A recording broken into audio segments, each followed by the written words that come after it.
Hey, Kevin. Hi, Norm. Today's a big day, right? Yes, it is. You're gonna jack this 1890s house up 4 feet. Yes, we are. You know, our initial thought when we first took the project was to grab the house from the first floor. Right, so normally you would go under the sills, but boy, look at the rot here. I mean, if it's like this all the way down the side of the house, you're not gonna be able to do that.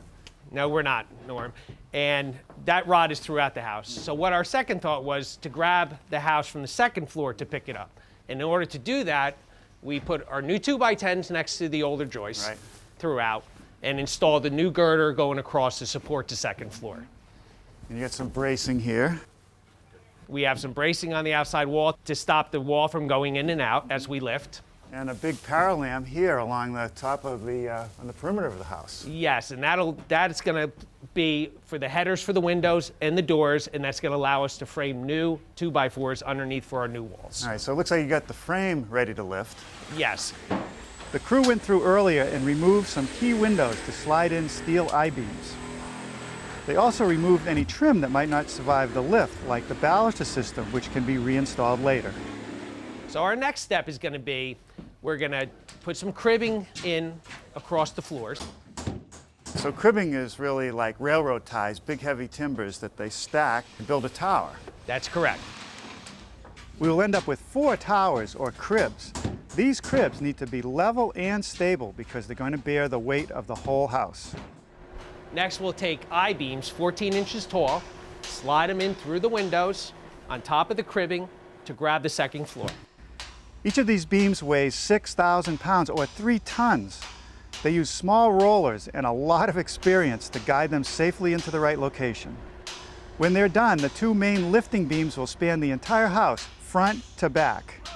And then you're going to set jacks and you're going to lift it all at once. Yes. All right, well, I'm not going to hold you up any longer because you have a lot to do.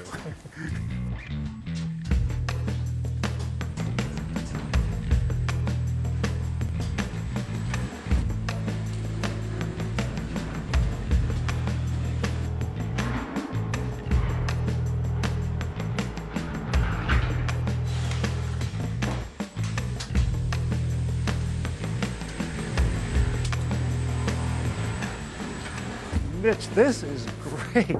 You've got this grid of steel going in both directions all over the place inside of this house. Yeah, Norm, when we come to these homes, we have to engineer this steel when we get here. Basically, we install 2 main beams, one on each side of the house. Right, and they sit on these cribs, one at the back and one at the front for each beam. Exactly, and then you'll notice we have 6 cross beams going across the house to grab each point of lifting on the house, basically at the beams on the top of the walls. And then we snug those tight with some more cribbing and some shims. Right, so you use a variety of shims to make sure they're nice and snug to every lift point. Exactly. There are 4 hydraulic jacks that do the actual lifting. Now out here on the porch, you have a clever way to extend a beam.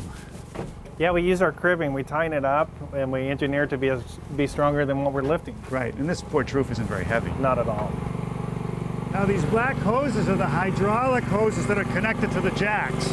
Yeah, what we do is it's hooked to our unified lift system. We pressurize all 4 hoses that go to our jacks to lift them up equally as we're lifting the home. Right, that's a lot easier than trying to do one at a time and the house won't rack. Correct. All right, let's see it work. Okay, very good.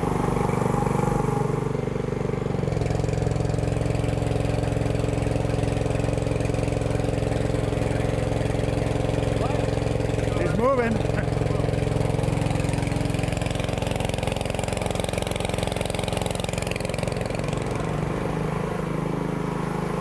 Basically, we keep pushing until we have to reset our jacks. The jack only has a certain amount of range, so you have to push as much as you can, secure it, push a little bit more, and then move it until we get up to where we want it. And we complete that process until we get to our desired height, which today is 4 feet.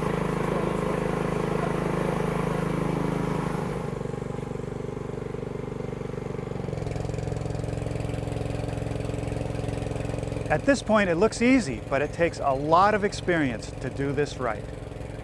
And just like that, the house is up and out of the way of the water. All right, Kevin. Hi, Norm. The good news is the house went up without a hitch. The bad news is it looks to me like you've got a lot of work ahead of you. Any surprises today? Any surprises? From the beginning, we were wondering how it was going to go up, and it went up a little better than we expected. Surprises, we have a fireplace we have to contend with, which did not go up like we expected. And the flooring needs to be replaced, totally destroyed. So our next step will be to remove the existing floor, put new beams under the house, and install new floor joists. All right, well, I can't wait to see the new framing.